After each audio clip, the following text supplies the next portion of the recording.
One of the nice features of these OSE copiers is that we can print directly to them from our laptop or from our PC. So I want to show you how to do that.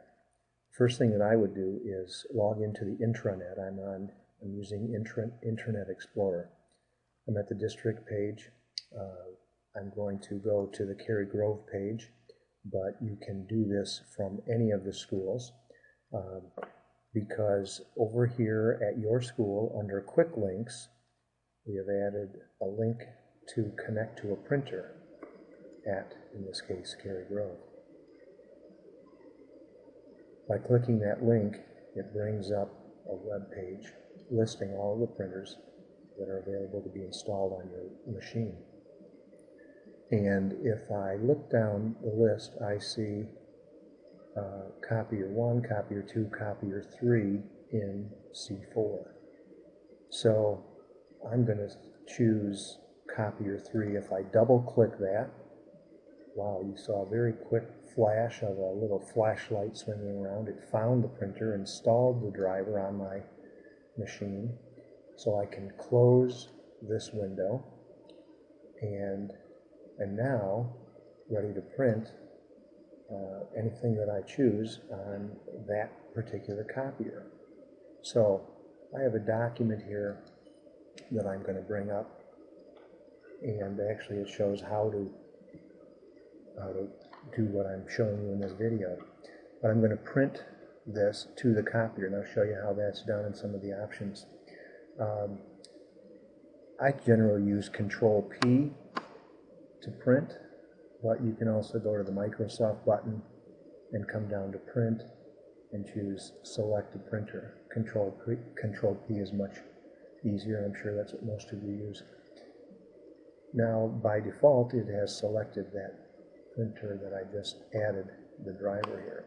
But if it doesn't show up there, you can click that little arrow and you can look at all the copiers that are available to you. And if you're in a new location, you're over here at the district office, you may need to add that before it comes into this list. So at this point, I'm going to choose that printer.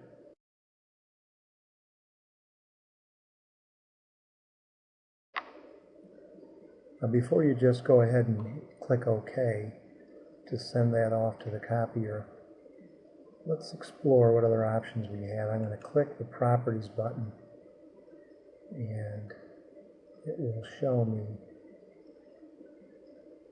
a lot of information here. So I would first call your attention to these tabs across the top, and currently the Job tab is highlighted, and the default settings for this copier are that it's going to print two-sided in the portrait mode.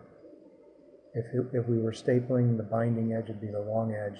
It's going to use 8.5 by 11, and it's going to staple when I have documents of more than one page. Now I can change those by clicking that layout button, and I can change to one-sided if I would like that, and where the binding stapling that is ends up being. Change the margins and so forth. I'm going to leave that as it is. I could change the paper if I wanted legal paper. That's an option here. I'm going to leave that at my standard 8.5 by 11. Finishing is where I'm going to find my stapling options.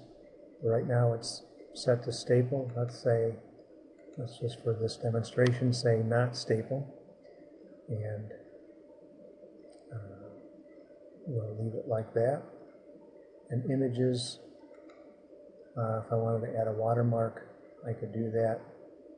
Some of these other things for printing purposes, but I won't do that. So I have now created a new set of standards, and if I click OK, it'll take me back to the print box. If I choose to print from this sort of format frequently, it might be a good idea for me to save these settings as a template. And to do that, I'm going to come up to this disk icon and click that and give it a name and click OK. So that's basically what the settings are that I've got here. And now the next time I come to this printer, I can click this particular template and not use the factory default, and I don't have to go through all of these other settings in order to get it in that particular configuration.